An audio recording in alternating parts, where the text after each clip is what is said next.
Okay, hello everyone. Here I want to provide tutorial on how to show up mic icon on the keyboard on Infinix Hot 4 device.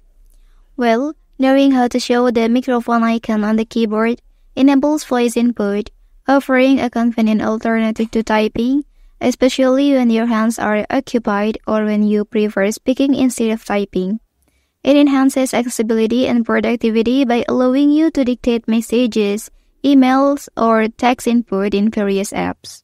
So, let's go to the tutorial. Okay, first thing first, I'm gonna show you my keyboard display. Well, as a default keyboard, then you will see mic icon at the corner of keyboard, but it doesn't appear here. So, here simply tap settings icon, and then you can select voice typing option, and then turn this toggle on. Okay, so now mic icon is successfully displayed. Well, that's the tutorial on how to show up mic icon on the keyboard on Infinix Hot 4 device. If you are helped by this video, don't forget to like and subscribe to get other information from this channel. Thank you.